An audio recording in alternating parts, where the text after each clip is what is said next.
नमस्कार, प्रणाम, जय जोहार, मेरा अभिवादन कीजिए स्वीकार। मित्रों, मैं हूं आनंद कुमार और अपने मदारी आर्ट्स के यूट्यूब चैनल और मेरी तरफ से इस भारत देश के 150 करोड़ के सभी महानुभावों को आज़ादी की 79वां जो स्वतंत्रता दिवस है, आप सभी को बहुत बहुत बधाई।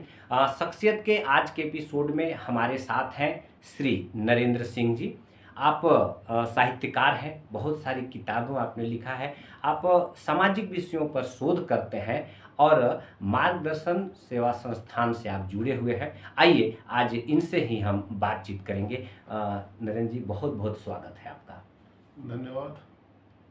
मार्गदर्शक सामाजिक शोध संस्थान से मैं जुड़ा हुआ हूँ जी जी और जो विभिन्न सामाजिक आयाम के जो विषय हैं जी उन पर हम रिसर्च करते हैं। जी उसमें समाज, सामाजिक विषय, आर्थिक, न्यायिक, जी धार्मिक, जी सभी विषयों पर हम अनुसंधान करते हैं और जी। अपना अनुसंधान फिर समाज के सामने रखते हैं। जी जी हमारी ये कोई बात नहीं है कि हम जो रिसर्च कर पा रहे हैं, मतलब हमारी पूरी टीम जो रिसर्च कर पा रही है, जी जी उसे कोई हम अंतिम निष्कर्ष घोषित नहीं करते हैं, अंतिम सत्य घोषित नहीं करते हैं। जी अंतिम सत्य केवल ईश्वर होता है जी और व्यक्ति जो कुछ भी करता है जी जी वो देशकाल परिस्थिति के अनुसार की कसौटियों पर कसा हुआ निष्कर्ष समाज के सामने रखता है, ठीक अनुसंधान करता, जी अपने अतीत से सीखता है, जी वर्तमान को संतुलित निष्कर्ष देने का प्रयास करता है, जी इसके आधार पर अच्छा भविष्य बनाया जा सके। जी जी ये एक प्रकार से हमारी टैगलाइन भी है जी और यही उद्देश्य भी है। जी जी लेकिन अंतिम निष्कर्ष हमारा कोई नहीं है। अगर कोई विद्वान या कोई अनुसंधानकर्ता कभी ऐसी बात कहता है जी कि ये जो आपने बात कही उसमें ये मोड़ आ जाना चाहिए, जी तो अगर वो अनुसंधान की कसौटी पर उनकी कही बात खरी उतरती है जी तो हमें उसे स्वीकार करने में कोई दिक्कत नहीं होती। जी जी मतलब ये कि इमेज इतनी बड़ी नहीं है जी जितना बड़ा वो निष्कर्ष है जो समाज के सामने जा रहा है। जी इसी आधार पर मैंने एक उपन्यास लिखा है, जीवन पथ। जी जी एक उस- किताब भी हमारे पास हाँ, है, जीवन पथ। जी तो उसमें जो है जो सामाजिक मामले हैं जी वे उठाए गए हैं और हालांकि ये उपन्यास के रूप में है, जी फिर मगर इसमें जो मेरी बहुत लंबे समय तक यात्रा रही, देश भर में मैं लोगों से मिला, लोगों के पास गया, जी रहा, जी उनको संस्कृति को, उनके जीने खाने के ढंग को समझा जी और फिर जो सामाजिक टकराव थे उनको समझा, तो उसका निष्कर्ष स्वरूप मैंने लिखी। जी दूसरी मेरी किताब है मौलिक व्यवस्था का विचार। जी जी ये भी उसमें किताब है हमारे पास यहाँ। हाँ, जी जी इस किताब का जो मुख्य जी बिंदु है वो ये है कि जो व्यवस्था बनती है जी इसका बुनियादी आधार क्या हो सकता है। जो समाज व्यवस्था बनती है इसका बुनियादी आधार क्या हो सकता है, क्या जी। धर्म, जाति, क्षेत्र, भाषा, जी इस जैसे तमाम जो वर्ग संघर्ष के विषय हैं इनके आधार पर कोई व्यवस्था बनेगी। जी यह व्यवस्था बनने का कोई और कारण है जो मुझे समझ में आया वो मैं आपसे बताता हूँ। जी बिल्कुल, एक बताइए। 1-1.5 मिनट में ही हाँ बताता हाँ हूँ। बताएं। उसका आधार है व्यक्ति का जन्म प्राकृतिक है, जी इसे किसी मशीन में कोई वैसे नहीं बनाया गया है। जी जी व्यक्ति समाज की प्राकृतिक इकाई है जी और जो प्राकृतिक इकाई है इसका कोई प्राकृतिक अधिकार भी होगा ही, जब प्रकृति ने इसे बनाया है। जी जी व्यक्ति का प्राकृतिक अधिकार जो समझ में आया वो इसकी मौलिक स्वतंत्रता है। जी मौलिक स्वतंत्रता कैसी? ये अपने बारे में खुद निर्णय करे, जी क्या खाएगा पहनेगा ये खुद निर्णय करे, जी व्यवस्था कैसी होगी जी ये निर्णय करे। जी मतलब इस प्रकार जो उसके मौलिकता के दायरे में दखल ना दे, जी जी वो ही उसका मौलिक अधिकार है। कोई दूसरी संस्था, सरकार, जी यहाँ तक के समाज भी किन मामलों में दखल दे सकता है, जी ये भी बात तय होनी चाहिए। जी जी तो व्यवस्था बनाने के लिए जी व्यक्ति प्राकृतिक इकाई है तो उसका प्राकृतिक अधिकार है और व्यवस्था इस प्रकार बननी चाहिए जो व्यक्ति के प्राकृतिक अधिकार की जीवन पर्यंत सुरक्षा करे। जी ये दावा ना करे कि व्यवस्था ने व्यक्ति को प्राकृतिक या उसका मूल अधिकार दिया है, ये दावा बिल्कुल गलत होगा। जी जबकि जो व्यवस्थाएं बनी है दुनिया में, जी उनका कहना यही है कि व्यक्ति को जो अधिकार मिला है जी वो या संवैधानिक जरिए से मिला है, जी या तानाशाहों ने दिया है या राजाओं ने दिया है। नहीं, जी व्यक्ति का अधिकार प्राकृतिक है। जी उस प्राकृतिक अधिकार की सुरक्षा के लिए व्यवस्था बनाई जाती है। जी इस नियम का पालन होना चाहिए। जी जब कभी कोई व्यक्ति समाज की मर्यादा तोड़ता है या अपराध करता है, जी तो उसको नियंत्रण करने के लिए सरकार नाम की इकाई बनाई गई है, जी समाज ने बनाई है। जी जी तो और समाज ने वो कब बनाई है? जब व्यक्ति ने अपनी प्राकृतिक संप्रभुता समाज को सौंपी है, क्योंकि समाज के बगैर जीवन का कल्पना नहीं है। कल्पना ही नहीं है, ना विस्तार संभव है, जी जी ना उसका सिमटना संभव है, कुछ नहीं। उसे समाज के दायरे में रहकर ही व्यक्ति के सारा जीवन फलता फूलता है। जी तो समाज ने अपनी जो प्राकृतिक संप्रभुता व्यक्ति के पास है उसने समाज को सौंपी, जी और समाज ने राज्य नाम की एक इकाई बना दी जी और उससे कहा कि आप इन आधारों पर जी। समाज की व्यवस्था चलाओ। जी गलत जो थोड़ा बहुत हुआ वो ये हुआ है जी कि सरकार ने ये कहना शुरू कर दिया, ये मानना शुरू कर दिया कि जो ये व्यवस्था बन रही है जी इसे हम बना रहे हैं और हम चला रहे हैं। जी मतलब सरकार ने खुद को समाज भी घोषित कर दिया। दुनिया में ये बड़ी गलत बात हुई, जी और यही आदमी की आज़ादी के दायरे में दखल है। जी आज 15 अगस्त है जी और खुशी का दिन है। जी आज विदेशी सत्ता से भारत के लोग आज़ाद हुए थे, जी लेकिन दुख का विषय ये है जी कि कमोवेश वैसी ही सत्ता का एक रूप भारत के ऊपर, जो भारत की जनता के रूप ऊपर स्थापित हो गया। जी इसमें कुछ ऐसी बातें हैं जी जो जनता को अधिकार तो दिए गए हैं, जी, लेकिन जी। प्रश्न ये खड़ा हो जाता है जी कि उन अधिकारों के मिलने के तरीके क्या हैं, जी उनसे उस व्यवस्था से वर्ग संघर्ष पनपा है ज़्यादा। जी ये सब बातें गलत हैं, जी तो इनका निराकरण होना चाहिए। यही हमारे सामाजिक अनुसंधान के विषय होते हैं। जी नरेंद्र जी, अभी आपने 15 अगस्त का बात किया, आपने स्वतंत्रता का बात किया। आज इस देश को स्वतंत्र हुए 79 साल हो गए। इस देश ने इतने सालों में क्या खोया और क्या पाया? देखिए, पाने की बात जहाँ तक पहले हम बात करेंगे, जी, जी। तो पाया तो बहुत कुछ है। जी जी हमने अपनी शिक्षा का स्तर भी ऊंचा उठाया है, जी जी हमने भौतिक तरक्की भी की है, मिलें लगाई हैं, जी हवाई जहाज बनाने के कारखाने लगाए हैं, रेल जी। अपने देश में बनाई हैं, जी तमाम तरह की तकनीकी विकास हुए हैं, जी कपड़ा उत्पादन, अनाज उत्पादन, मतलब बहुत जी कुछ हुआ है। जी जी भौतिक उन्नति बहुत भौतिक हुई। उन्नति खूब हुई है। जी लेकिन इस भौतिक उन्नति को ही जब हम देखते हैं तो एक बात आप पाएंगे जी कि भौतिक उन्नति बहुत होने के बाद जी समाज में आर्थिक असमानता कितनी बढ़ी है। जी आज देखते हैं तो एक जगह पर इतनी संपत्ति है जी कि उसका इस्तेमाल करो तो कोई चिंता ही नहीं है, जी जी वो कई जन्मों तक नहीं कई खत्म। जन्मों तक काफी हो जाएगी। हाँ, खत्म ही नहीं होगा। हाँ, और एक आदमी की स्थिति ऐसी है जी कि उसके पास खाने के लिए दो टाइम की रोटी ठीक से रोटी नहीं नहीं मिलती है, है। पहनने को कपड़ा हाँ, नहीं है, रहने को घर नहीं है। बिल्कुल, मैं बिल्कुल ये बात आपके सामने साफ करूंगा इसमें जी कि देखिए, ये कोई बात नहीं हो सकती है कि सभी लोगों की संपत्ति बराबर होगी, ये तो असंभव बात है। जी जी लेकिन जीने खाने की समस्या लोगों के सामने खड़ी हो जाए, कुछ लोगों के सामने, और कुछ के पास बहुत सारी संपत्ति हो, जी वो उसका इस्तेमाल भी नहीं कर पा रहे हों, उत्पादन में भी नहीं लगा पा रहे हों उसे, जी जी तो ये बहुत गलत बात है। जी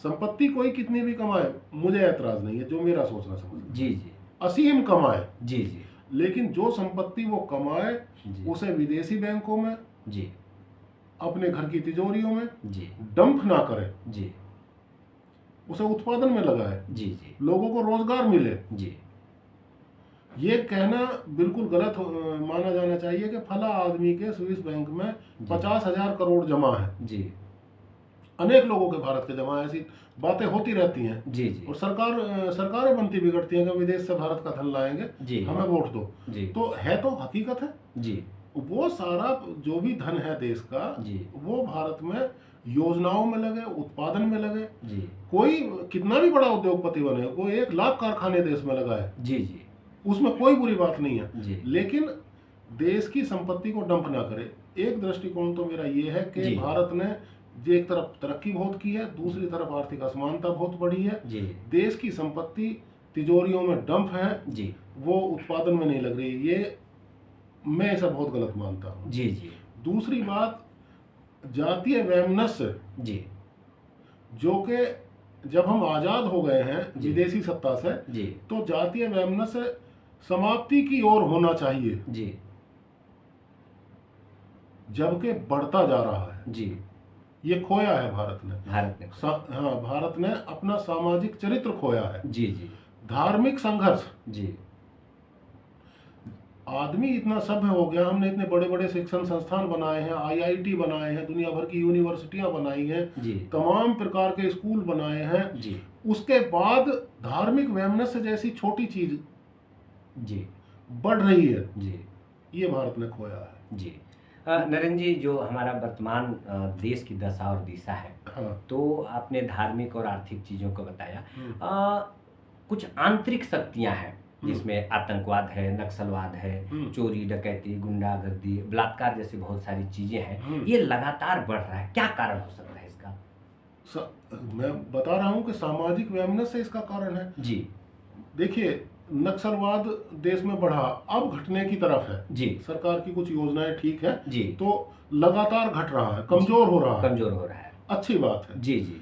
नक्सलवाद के पैदा होने का मुख्य कारण जो मेरी समझ में आया, जी वो आर्थिक असमानता, जी सरकार की गलत नीतियां जी और कुछ इलाकों का पिछड़ापन, जी ये सब मिला जुला करके ये कारण है। जी अगर सरकार शुरुआत में ही इन बातों का ध्यान दे लेती, जी जी तो नक्सलवाद जैसी भयावह त्रासदी भारत के सामने खड़ी नहीं होती। जी। खैर, अब घट रहा है। जी जी। अब आप क्या पूछ रहे थे? दूसरी बात, जैसे आतंकवाद है, चोरी डकैती, गुंडागर्दी है, लूट, गुंडागर्दी, हाँ। ये सब चीज बढ़ रही हैं। जी देखिए, चोरी डकैती लूट, कुछ डकैतियां ऐसी हो सकती हैं जी जब योजनाबद्ध कुछ क्रिमिनल डालते हैं, जी और वो बड़े षड्यंत्रकारी क्रिमिनल होते हैं। जी। लेकिन अधिकांश चोरी डकैती जी उचित, मतलब पीढ़ी के उचित मार्गदर्शन के अभाव में, जी आर्थिक कमजोरी के कारण जी अनेक लोग डकैत बनते हैं, चोर बनते हैं। जी जी अगर उन्हें शिक्षा देकर के ठीक रास्ता अख्तियार कराया जाता जी, तो ऐसा नहीं हो, कम होगा। वो कम होता। जी। मैं ये तो नहीं कहूंगा कि खत्म हो जाता, हाँ, लेकिन नहीं। घटता जरूर। जी जी बिल्कुल। हाँ, अच्छी शिक्षा उन्हें मिलती तो उन्हें ठीक रास्ते पर चला दिया जाता। जी कुछ लोग जो प्राकृतिक रूप से अपराधी होते हैं, षड्यंत्रकारी होते हैं, जी उन्हें कंट्रोल सरकार जो 1-2% बचेगी कर लेंगे। जी लेकिन जो मजबूरीवश अपराधी बने हैं, जी कई ऐसी भी बातें आती हैं जब सिस्टम कई आदमियों को अपराधी बनने में मजबूर कर देता है। जी जी तो अगर ये चीजें ठीक होंगी तो कम से कम ये अपराध रुक जाएगा, और जो फिर बचेगा जी 1-2%, 3%, जी उन्हें कानून है, पुलिस है, फौज जी। है, सब कंट्रोल कर लेंगे। जी। नरेंद्र जी, एक महत्वपूर्ण विषय है भ्रष्टाचार। भ्रष्टाचार के नित्य नए नए रिकॉर्ड टूट रहे हैं। ज़्यादा सरकार में रहने वाले लोगों के पास इस तरह की शिकायतें आ रही हैं, आप क्या सोचते हैं? उस पर तो हम लोगों ने काफी सोचा। हमारी पूरी टीम जी महीनों तक रामानुजगंज के जंगलों में इस मामले पर लगी रही थी, जी जी वर्षों तक। जी जी आखिर में निष्कर्ष जो हम लोगों ने निकाला था, जी वो मैं एक लाइन में आपको बता जी दूं। बताइए। वो है, भारत में भ्रष्टाचार जी भारत की संवैधानिक व्यवस्था का बाय प्रोडक्ट है। जी भ्रष्टाचार है, जी। लोगों की नीयत खराब होने के कारण इतना कह देना पर्याप्त नहीं है। जी नीयत एक विषय हो सकता है, जी लेकिन वो बहुत बाद की बात है। जी भारत में भ्रष्टाचार होने का कारण है जी। लचर व्यवस्था। जी क्योंकि जब भ्रष्टाचार करता है कोई, जी तो भ्रष्टाचार के होने का जो सबसे बड़ी भूमिका वाला व्यक्ति होता है, जी योजना में उसे कोई दंड खास मिलता नहीं। अक्सर एक बात लिखी जाती है लालू प्रसाद यादव को लेकर के। जी जी कितना 900 करोड़ का घोटाला हुआ था, 1200 करोड़ का शायद। हाँ, उस चारा टाइम घोटाला। चारा घोटाला इतना बड़ा, भाई बहुत बड़ा घोटाला था बड़ा। उस टाइम। जी जी जी 90 के दशक की बात जी है। जी बिल्कुल। जबकि 900 करोड़ आज के हो सकता है 1 लाख करोड़ के बराबर हो। बिल्कुल बिल्कुल। तो हुआ क्या, इतने दिन मुकदमा चला, जी कितने लोगों का जीवन दुभर हुआ होगा। 900 करोड़ या 1000-1200 करोड़ का जो घोटाला हुआ था पूरा बिहार। हाँ, पूरा बिहार में जी जी जी कितने लोगों का जीवन दुभर बना होगा। जी जी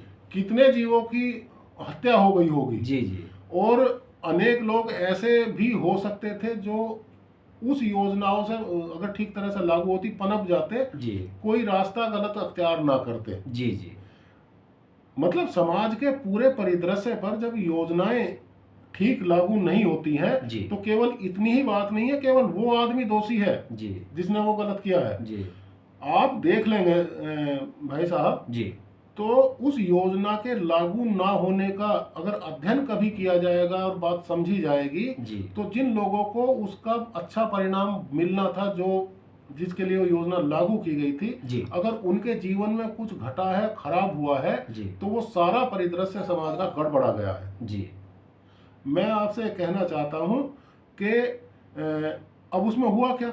जी उसमें हुआ लालू प्रसाद यादव गिरफ्तार हुए और उनके जो साथी होंगे वे गिरफ्तार हुए जी और कुछ दिनों में उनके जेल से छूट गए। मुकदमा चल रहा है, तारीख हो रही है, जा रही है, जा रही है। जी समाज के परिदृश्य का जो नुकसान हुआ, जो पूरा का पूरा परिप्रेक्ष्य समाज का तहस नहस हो गया, जी ऐसे अनेक घोटालों से भारत में, जी उसके कोई स्टडी नहीं है। जी उसके दुष्परिणामों का मुझे कोई अध्ययन नहीं मिला। जी और अगर हुआ भी हो जी तो समाज में चर्चा नहीं हुई उसकी जी। कि यार इतनी खतरनाक बात होगी इन घोटालों के दुष्परिणाम में, जी समाज इतना नीचे चला गया, कोई बात ही नहीं है। जी हो क्यों रहा है? जी हो इसलिए पा रहा है कि ताकतवर लोगों को हमारी व्यवस्था दंड देने की स्थिति में ही नहीं है। जी मान लिया मैंने किसी की हत्या की है, जी अगर मुझे उस हत्या का उचित दंड नहीं मिला, उस अपराध का उचित दंड नहीं मिला है, जी। तो दूसरा आदमी क्यों डरेगा? क्यों डरेगा? जी बिल्कुल। तो जब ताकतवर लोग बच करके निकल गए,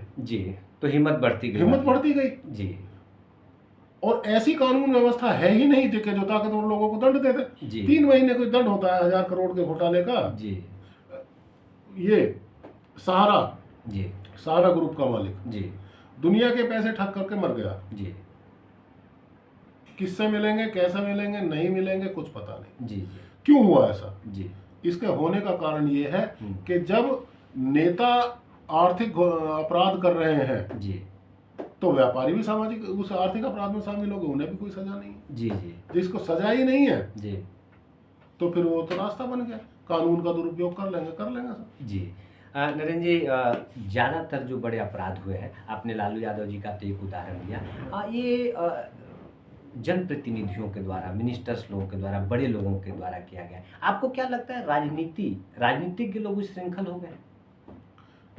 जब कानून व्यवस्था जी ऐसी होती है कि वो अपराधियों पर कंट्रोल करने में अक्षम हो, जी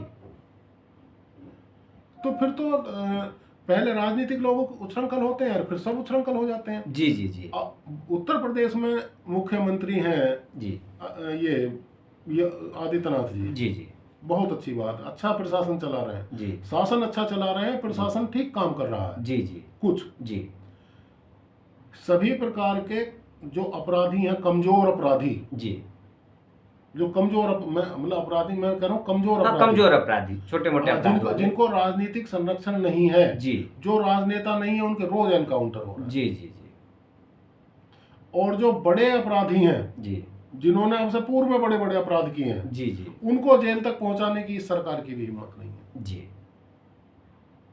किसको सवाल, किसे कहें? जी अनेक घोटालों की फाइलें भारत की अदालतों में और जो जो निरीक्षण करने वाले जो भी विभाग है, जी। उन्हें दबी पड़ी हैं, जी पूछने वाला कोई नहीं है। भाई आप एक बैंक डकैती डालने वाला बड़ा अपराधी माना जाता है, जी उसमें पुलिस गोली मार देगी। जी जी और अगर खुदा न खास्ता कोई ऐसी बात खुल करके आ जाए कि फला नेता ने इस अपराधी का संरक्षण करने वाला है, जी जब तक उस संरक्षण करने वाले का गिरबान पकड़ा ही नहीं जाएगा तो अपराधी पैदा होते रहेंगे, फिर कोई बात नहीं। कोई उपाय? उपाय है जी कानून व्यवस्था का इस प्रकार निर्मित होना जी कि बाध्यकारी हो, जी जिसका दुरुपयोग पुलिस के अफसर ना कर सकें, प्रशासन के अफसर ना कर सकें, नेता ना कर सकें। जी और ये तब होगा जी जब व्यवस्था में कानूनन परिवर्तन आएगा, उसका कोई महत्व नहीं है। जी जब व्यवस्था में संवैधानिक परिवर्तन आएगा, जी क्योंकि नेता व्यवस्था के संरक्षक एक प्रकार से हैं। जी प्रशासक का संरक्षक कौन होता है? सरकार चलाने वाले लोग। जी जी बिल्कुल। जब तक उनका गिरबान पकड़ने के लायक व्यवस्था नहीं बनेगी जी तब तक निश्चित रूप से यही बात होती रहेगी। आप इसलिए ही कहा कि भारत में भ्रष्टाचार जी संविधान का बाय प्रोडक्ट है। जी आप शुरू में ही बता चुके थे। हाँ। तो आपके हिसाब से भारत के संविधान में आमूलचूल परिवर्तन होना चाहिए? देखिए, ऐसा है, एक बात समझनी चाहिए आदमी को, जी कोई भी व्यवस्था चिरस्थायी नहीं हो सकती है। जी जी कोई भी व्यवस्था। जी जी जी आज अपने लिए आप एक घर बना रहे हैं तो अगली पीढ़ी का जैसा आकार प्रकार होगा उसे वैसा ही घर में बदलाव करने पड़ेंगे। बिल्कुल। ठीक है, वो प्रकृति का नियम भी है, प्रकृति का नियम। बदलाव। हाँ। कुछ मामले ऐसे हो सकते हैं जी जिन्हें हम बहुत देर तक रख सकते हैं, उस पर व्यवस्था चलती रहेगी। जी अनेक मामले ऐसे होंगे जी जिन पर हमें 5 साल में, 10 साल में, 20 साल में बदलाव करना पड़ेगा। जी ये कहा जाना जी कि देश का संविधान डॉक्टर अंबेडकर ने बनाया, जी एक दलित ने बनाया, इसलिए उसमें बदलाव की बात नहीं की जा सकती है, वरना जी। उसका नाम मिट जाएगा, ये बात बिल्कुल गलत है। जी संविधान में बदलाव होना चाहिए जी और डॉक्टर अंबेडकर ने भी हमें यही सिखाया। जी भाई, जब अंग्रेज चले गए तो उन्होंने एक व्यवस्था बना करके दी हमें। जी जी जब भी बनी, हाँ, हालांकि जब वो भी अकेले बनी। डॉक्टर अंबेडकर ने नहीं बनाई, नहीं बनाए। उसके लिए पूरी की पूरी एक टीम थी। और वो 78 साल पहले की बात और वो है। 78 साल पहले की बात है। हाँ। टीम थी, मतलब हाँ। कोई किसी एक व्यक्ति का बनाया जी हुआ जी वो नहीं है। बिल्कुल बिल्कुल। ये तो नेताओं का प्रोपेगेंडा है जी कि इसे डॉक्टर अंबेडकर ने हाँ, उस बनाया। समिति के अध्यक्ष थे शायद। नहीं, नहीं। हाँ वो केवल संवैधानिक जो संविधान बना था जी उसमें ड्राफ्टिंग समिति के अध्यक्ष थे। संविधान सभा के अध्यक्ष डॉक्टर राजेंद्र प्रसाद थे। जी जी असल बात यह है कि डॉक्टर राजेंद्र प्रसाद के नेतृत्व में भारत का संविधान बना। जी बिल्कुल। ठीक है,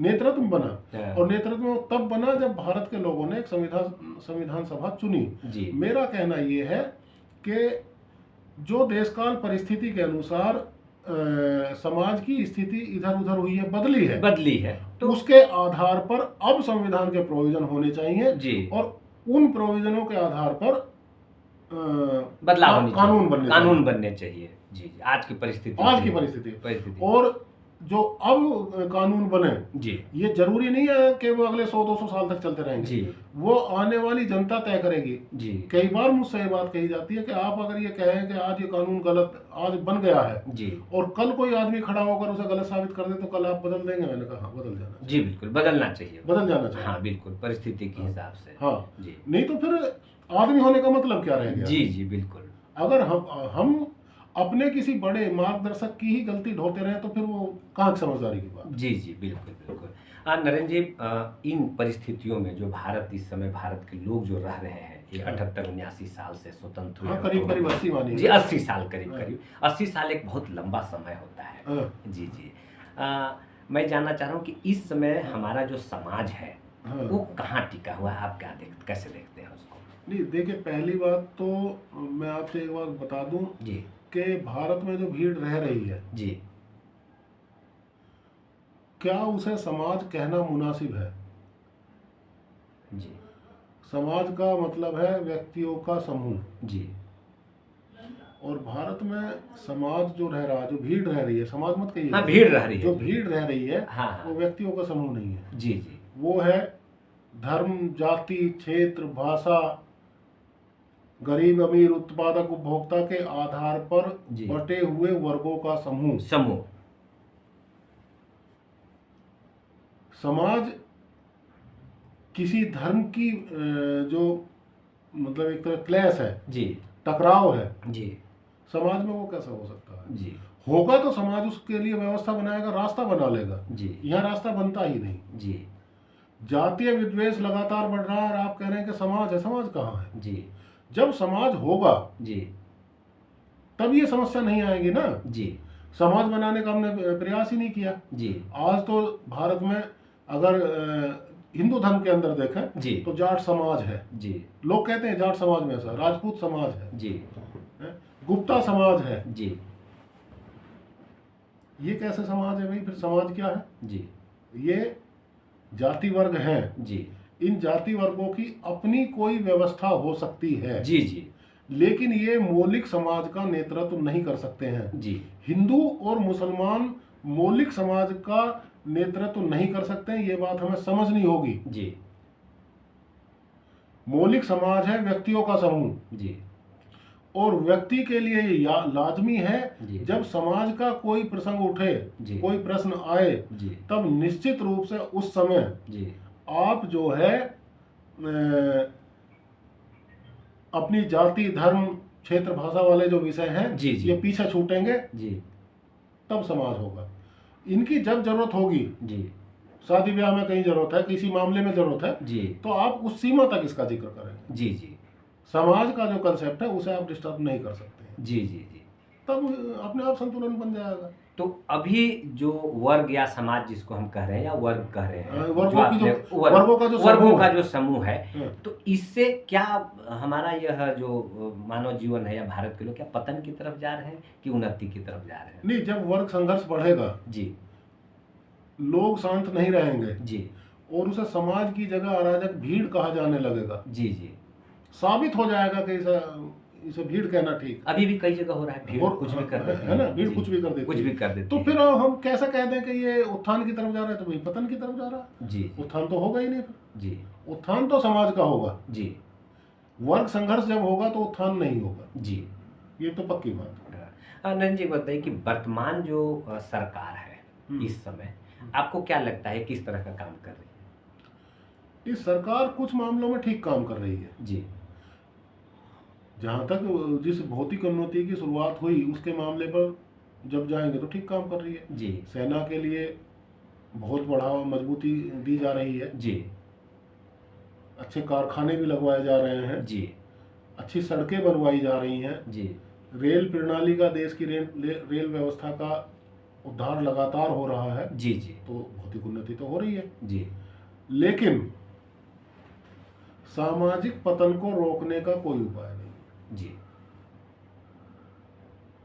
अब मैं आपसे ये कहता हूं कि जब सामाजिक पतन ही हो जाएगा जी तो भौतिक उन्नति आप कैसे करके क्या करेंगे, संभाल कैसे पाएंगे? बिल्कुल। समाज में जो काट छांट, जो आंतरिक कलेश है, जो क्लेश है, जी, जब तक उसे उसके हल का कोई उपाय नहीं किया जाएगा जी, तब तक भौतिक उन्नति जो होगी जी, वो कुछ लोगों की मुट्ठी में चली जाएगी। जी, इसका हल जब तक नहीं ढूंढा जाएगा तब तक तो जी, कोई ठीक परिणाम आता दिखाई नहीं देता। आप लोग जिस विषय पे काम कर रहे हैं, मार्गदर्शन सामाजिक शोध संस्थान की तरफ से, कोई उपाय है आप लोग के पास इसका, समाज देश को ठीक चलाने का? वही बताया। हाँ। वही एक बात है कि सरकार भौतिक तरक्की के जो प्रयास कर रही है जी, वो ठीक है जी, लेकिन व्यक्ति को सामाजिक रूप में ढालने के भी प्रयास होने चाहिए। जी, जातीय महत्व की बात, जी, धार्मिक महत्व की बात जी, है, जी, वर्ग संघर्ष क्षेत्र वाला मामला अभी बम्बई में क्या हुआ पीछे, वो कह रहे हैं कि जो मराठी नहीं बोलेगा जी, वो बम्बई में नहीं रहेगा। जी, इन सब मामलों का हल सामाजिक स्तर पर करने की पहल होनी चाहिए। जी, अगर ये सब बढ़ते रहे जी, तो आप रुपया कमाकर भी सुखी नहीं होंगे। जी, एक दुष्परिणाम आएगा बड़ा भयंकर, जो जी। अक्सर जिक्र होता है। जी, जी, अनेक जो पूंजीपति हैं, पैसे वाले लोग हैं, जी, उनके लिए तो देश छोड़कर जाना बहुत आसान होगा। अक्सर अखबारों में छपा, हाँ, वो जाते रहते हैं लोग। फला चले गए, फला क्यों चले हाँ, गए? जी। क्योंकि वहाँ शांत है, आराम से रह रहे हैं, मजे से। जी, जी, बिल्कुल। भारत को लूटो, ये कौन है वो जो कई नाम है। हवाई सेवा चलाता था? जी, माल्या है, विजय माल्या। हाँ। देखिए, भारत में लूटा उसने जी, और विदेश में जाके ऐश की जिंदगी जी रहा है। जी, जी, जी, जी। नरेंद्र जी, आप जिन चीज़ों का जिक्र कर रहे हैं, जैसे कि अमीरी और गरीबी के बीच जो खाई है, हाँ। जाति, धर्म, भाषा को लेकर जो विद्वेष है, ऐसे समय में राष्ट्रपिता महात्मा गांधी जी के जो विचार हैं कुछ उपयोगी हो सकते हैं? देखिए, गांधी का जो सामाजिक चिंतन है जी, वो तो उपयोगी ही है। जी, गांधी ने तो ये भाई सबसे बड़ी जो बात थी उनकी, अस्पृश्यता का अंत हो, जी, जो उन्होंने समाज के मामले पर कहा। जी, जी, खुद को हरिजन कहा। जी, तो गांधी ने के जो अनेक संदेश हैं ऐसे, जो इसमें व्यक्ति समाज के रूप में ढलेगा जी, और उसका अच्छा परिणाम आएगा। गांधी का तो विरोध नहीं किया जा सकता। जी। निर्देशक गोविंद मिश्रा की एक फिल्म है प्रयोग, अच्छा। जिसके राइटर आप हैं। हाँ। हाँ, गांधी के विचारों पर आधारित है और इस फिल्म में हमें सुराज नहीं स्वराज्य चाहिए का नारा है। कैसे विचार आया था आपके दिमाग में? यही सब बातें थी जी। जब संस्थान के विभिन्न मामलों पर मैं काम कर रहा था। जी जी। तो मुनि जी के से जो चर्चाएं होती रही, जो उनसे सीखा जी, उसके आधार पर ये बात आई। जी। स्वराज्य मतलब अच्छा राज्य जी, और स्वराज्य मतलब अपना राज्य। जी जी। ठीक है जी हमेशा गांधी ने भी यही बात कही। जी। दूसरे जो हमारे देश के अनेक विद्वान रहे हैं, जी जी। जिन्हें समाज से बहुत लगाव था, जी। उनकी भी यही धारणा रही, बजरंग मुनि की भी यही धारणा है जी कि देखिए, अच्छी सरकार कोई है तो वो तब तक है जी, जब तक कोई अच्छा व्यक्ति सरकार चला रहा है। जी जी। और जब अपनी सरकार हो जी तो वो हमेशा अच्छी बनी रह सकती है, क्योंकि वो अपनी है। जी। उसमें अगर कोई गड़बड़ी आएगी भी तो कैसे आएगी? जी जी। भाई हम जब भारत के लोग अपने अनुकूल व्यवस्था, अपने लिए अपने अनुकूल ही तो व्यवस्था बनाएंगे और चलाएंगे। जी जी। मैंने शुरुआत में ये बात कही ना जी कि 15 अगस्त में अंग्रेजों की सत्ता चली गई जी और भारतीयों की सत्ता आ गई। जी। लेकिन कुछ गिने चुने भारतीयों की सत्ता आ गई। जी। आप देखेंगे तो पार्लियामेंट में जो 543 लोग बैठे हैं, जो चुन करके जाते हैं, जी जी। उनमें से कम 200 एमपी ऐसे जरूर निकल जाएंगे जी जो पीढ़ी दर पीढ़ी एक ही परिवार के लोग हैं। जी जी। तो भारत की सत्ता नहीं आई, जी, गिने चुने लोगों की सत्ता गिने आई। चुने लोगों की सत्ता आई। अब जब गिने चुने लोगों की सत्ता आई तो फिर तो इस आज़ादी का महत्व क्या रहा? जी, तो आपका मतलब है कि राष्ट्रपिता महात्मा गांधी के जो विचार थे आज भी प्रासंगिक है, उसकी जरूरत है? जरूरत है देश को। जी। और गांधी के विचार ऐसे हैं जी कि वो पीढ़ी दर पीढ़ी जरूरत पड़ती रहेगी उनकी। जी। गांधी विचारक हैं, दार्शनिक हैं। जी। और एक दार्शनिक की बात तो बहुत दूर तक प्रासंगिक होती है, बहुत दूर तक। जी जी। चलते चलते नरेंद्र जी, देश की जो जनता है, देवतुल्य जनता है, आप उसको क्या संदेश देना चाहेंगे कि हमें समाज को, देश को कैसे और किस ओर ले जाना चाहिए? बस छोटी सी बात जो कही आपसे जी। समाज, भीड़ जी, समाज बनने की ओर अग्रसर हो। जी। समाज बने जी, व्यक्तियों का समूह बने जी, वर्गों का समूह ना बने जी।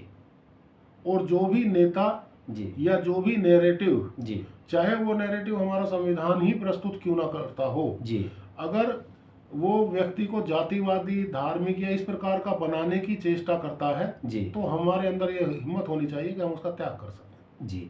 नरेंद्र जी, आज आपने समाज के लिए और इस देश को आगे बढ़ाने के लिए बहुत अच्छी अच्छी जानकारी आपने दिया, बहुत गंभीर जानकारी दिया। बहुत बहुत धन्यवाद आपका। आज आपने समय दिया और हमको जानकारी दी, बहुत बहुत धन्यवाद। तो मित्रों, शख्सियत का आज एपिसोड में हमारे साथ थे श्री नरेंद्र सिंह जी, और आपने इस देश को ठीक करने के लिए, सामाजिक व्यवस्था को ठीक करने के लिए और देश की जो जनता है, देवतुल्य जनता है, उसे सही राह पे चलने के लिए आर्थिक, सामाजिक, धार्मिक चीज़ों को लेकर जो बहुत महत्वपूर्ण बात बताई, वह बहुत ही इस देश के लिए, देशवासियों के लिए अच्छा है। आइए हम सब मिलकर इस बात का प्रयास करें कि अलग अलग वर्गों में जो भीड़ है वह समाज के रूप में परिवर्तित हो, हमारे पास एक सामाजिक व्यवस्था बन सके। और हमने गांधी जी का भी जिक्र किया, उनके विचारों को हम आज भी मानते हैं कि बहुत प्रासंगिक है। इसी विषय पर श्री नरेंद्र सिंह जी की लिखी हुई एक फिल्म है प्रयोग, जिसके निर्देशक गोविंद मिश्र हैं। मेरे सहित बहुत सारे कलाकारों ने उस पर काम किया है। यह मदारी आर्ट्स के यूट्यूब चैनल पर उपलब्ध है, आप उसे भी देख सकते हैं। इस वीडियो के नीचे भी हम उस फिल्म का लिंक डालेंगे। तो फिर मुलाकात होगी एक नए शख्सियत के साथ। तब तक के लिए मुझे दीजिए इजाज़त। बहुत बहुत धन्यवाद। प्रणाम नरेंद्र जी, बहुत बहुत धन्यवाद। नमस्कार।